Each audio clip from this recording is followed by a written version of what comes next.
মূলত অভিযোগটা কি? আমরা গতকাল নবদ্বীপ শ্মশানে যাই। আমাদের কার্যকর্তার পরিবারের দিদিমা মারা যায়। দাহ করার সময় যখন যাই দেখি নবদ্বীপ শ্মশানে যাওয়ার সময় আমরা যখন বললাম বিল চাইছে ওরা, বিল কত টাকা লাগবে দাহ করার জন্য, তখন ওরা আমাদের হাতে একটা 1300 টাকা এবং একটা গাড়ি পার্কিং বাবদ 50 টাকা বিল ধরিয়ে দেয়। কিন্তু যখন আমরা ওই টাকা দিই 1350 টাকা যখন দিই তখন ওরা বলে 1430 টাকা দিতে লাগবে। কেন 1430 কেন বলছে না, ওই 30 টাকা ওই হিসাবটা টাকা দিতে পারছে না। আমরা নবদ্বীপে যখন আমরা নবদ্বীপ বাড়ি, আমাদের গাড়িতে যখন শব্দ গাড়ি আসে ঢোকে মাত্র গাড়ি কোনো পার্কিং হয় না, জানেন 2 মিনিটের মধ্যেই শব্দ নামিয়ে তা চলে যায়, 2-5 মিনিটের মধ্যে। তাহলে তার জন্য পার্কিং চার্জ সেটাও ঠিক আছে, তাহলে বাকি টাকাটা কিসের ফর্ম বাবদ 20 টাকা, আর তাহলে 60 টাকা কোনো হিসাবটা দিতে পারছে না। আপনাদের কেন টাকাটা কেন রয়েছে? আমি তো কোনো অবৈধ টাকা নেবো না। গভর্নমেন্ট কি রসিদ ছাড়া 1 টাকা নিতে পারে? উনি উত্তর দিতে পারেননি। ওরা তখন বলছে পৌরসভায় কথা বলতে। আপনি আপনার টাকা নিতে কে বলেছে?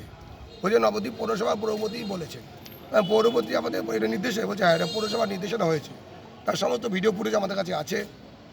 আমরা এটা বলতে চাইছি নবদ্বীপ পৌরসভা পৌরপতি বিমান কিশোর সাহা এতদিন আমরা জানি পানীয় জলে থাকা প্রধানমন্ত্রী অমৃত ভারত উৎসবে যে 9.5 টাকা তিনি খেয়েছেন, কাঠমান্ডি খেয়েছেন, এবং তিনি বার্থ সার্টিফিকেট ডেথ সার্টিফিকেট নামে তার টাকাটা খায়। উনি মিডিয়ায় আপনাদের কাছেই বলেছেন, সংবাদ মাধ্যমে বলেছেন যে 1 টাকাও পৌরসভা নেয় না ডেথ সার্টিফিকেট বার্থ সার্টিফিকেটের জন্য। কিন্তু আমরা জানি তার জন্য পৌরসভার টাকা নেয় 400 টাকা 500 টাকা করে নেওয়া হচ্ছে 1 কপির জন্য।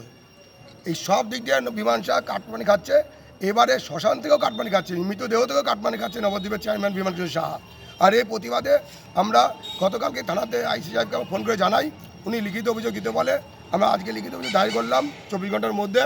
আমরা দাবি রাখছি এইটা অবিলম্বে বন্ধ করতে হবে, এবং যে চেয়ারম্যান বিমান কিশোর সাহা যে এইভাবে কাটমানি খাচ্ছে সপ্তাহ থেকে, এই চেয়ারম্যান বিমান সাহার বিরুদ্ধে আইনত ব্যবস্থা নিতে হবে।